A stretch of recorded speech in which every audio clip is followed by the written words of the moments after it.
मेरे बच्चे, चाहे मैं एसएससी सीजीएल प्री की बात करूं या मींस की बात करूं, सीएचएसएल प्री हो या मींस हो या कोई भी एग्जाम हो, प्री मींस स्टेट का कोई भी हो, सारे में ही मैथ जो आता है मैं उसकी बात करूंगा।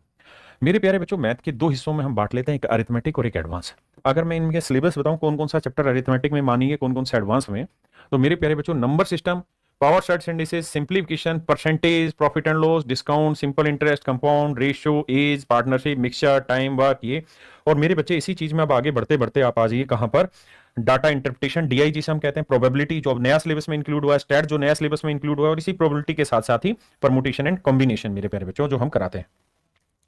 मेरे प्यारे बच्चों, इसी तरह से अगर हम एडवांस में बात करें तो एडवांस में जो चैप्टर है वो बहुत बड़े बड़े हैं। अलजेब्रा है, क्वाड्रेटिक इक्वेशन है, ट्रिग्नोमेट्री है। क्वाड्रेटिक इक्वेशन जो सीडीएस जैसे एग्जाम में बहुत अच्छे लेवल पे पूछा जाता है।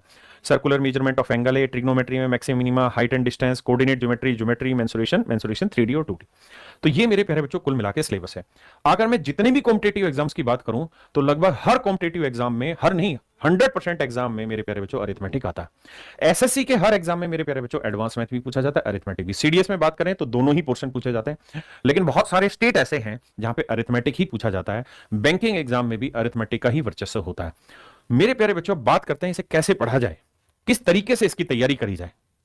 मेरे प्यारे बच्चों, मैथ में अगर हम चर्चा करें तो मैथ में मैं 3 स्तर से इस तैयारी को बांटूंगा। पहली चीज है, देखिए किसी भी चीज को समझने के 3 स्तर होते हैं।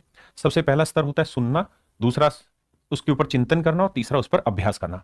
लेकिन अब मेरे प्यारे बच्चों, थोड़ी सी चीजें और बढ़ गई हैं और उन बढ़ी हुई चीजों की तरफ ही हम आगे बढ़ रहे हैं। देखिए, पहली चीज आती है कॉन्सेप्ट, यानी बेसिक से सीखना चीजों को, बिल्कुल बेसिक से, जिसे हम कहते हैं ना, बिल्कुल धीरे धीरे धीरे धीरे एक एक चीज, छोटी से छोटी बातों को बताया जाए।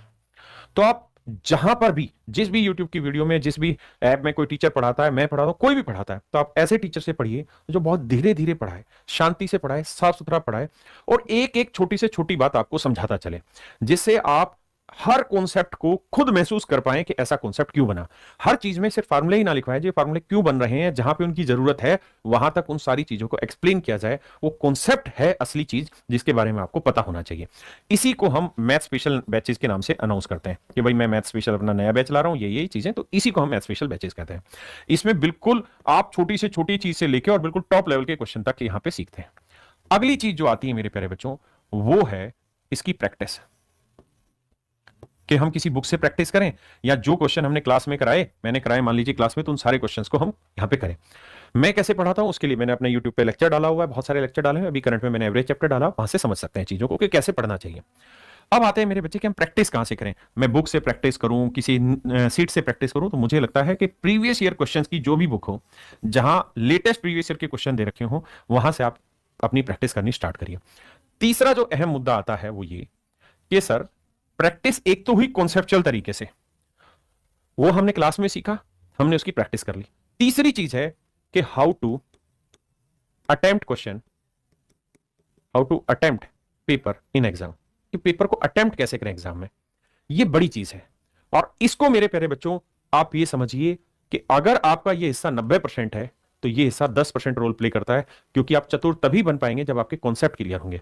वरना फिर उसे महज तुक्केबाजी कहे जाएंगे कि हम चतुराई सिखाते जाएंगे, और जिन सवालों में वो चतुराई डायरेक्ट लग रही है वहां ठीक है, डिजिटल सम लग गया ठीक है, यूनिट डिजिट लग गया वहां ठीक है, नहीं लगा वहां पे सब कुछ गोल हो जाएगा। तो ये दोनों ही चीजें एक साथ काम करती, अलग अलग काम नहीं करती। और अब मेरे प्यारे बच्चों, चौथा पार्ट आ गया मैथ का रिवीजन, जो मेरी रणनीति का सबसे अहम हिस्सा है, जो मेरी रणनीति का सबसे अहम हिस्सा है। मेरे भाइयों, मैं ही मान लीजिए जैसे एवरेज टॉपिक ही लेता हूं, मैंने एवरेज पढ़ाया और पूरा एक सप्ताह ऐप पे मैंने एवरेज की क्लास दी, 6-7 क्लासें ली, और फिर आपका एवरेज चैप्टर मैंने कंप्लीट कराया। इन 6-7 क्लासों के बाद आपने जिस भी बुक आपके पास, मान लीजिए 7300 की मेरी बुक है, तो वहां से आपने इसको प्रैक्टिस कर लिया। वहां से प्रैक्टिस करके, मेरा प्रैक्टिस बैच है, वहां से आपने ये सारी चीजें तैयार कर ली कि जो जो हमने पढ़ा वो प्रॉपर समझ में आया। और पांचवा जो हिस्सा आता है मेरे प्यारे बच्चों, वो आता है मॉक टेस्ट। आप कितने मॉक टेस्ट देते हैं? जब आपकी तैयारी लगभग 50% हो जाए, उस वक्त पर आपको मॉक टेस्ट देना स्टार्ट कर देना चाहिए। मेरे प्यारे बच्चों, जितने मॉक टेस्ट आप देंगे उतना ही आपकी स्पीड बढ़ती चली जाएगी। मॉक टेस्ट दें, उसका एनालिसिस करें, स्पीड बढ़ाएं।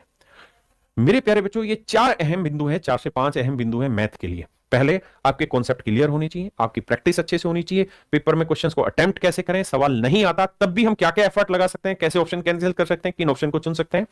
और चौथा हिस्सा था रिवीजन, और पांचवा हिस्सा था मॉक। मैथ मेरे प्यारे बच्चों इन सारी चीजों से तैयार होता है। एक बार ये सब प्रोसेस से गुजर गए, उसके बाद आपको सिर्फ और सिर्फ एक चैप्टर एवरेज को 1 घंटा देना है, उसके अलावा 1 घंटे 1 सेकंड भी नहीं देना। और हर महीने में 1 घंटा आप इसे दे देंगे तो आपका रिवीजन जबरदस्त हो जाएगा। धीरे धीरे वो 1 घंटे से 30 मिनट, 10 मिनट, 5 मिनट और इतने में आपका रिवीजन हो जाएगा। ये है मेरे प्यारे बच्चों मैथ के लिए मेरी स्ट्रेटजी।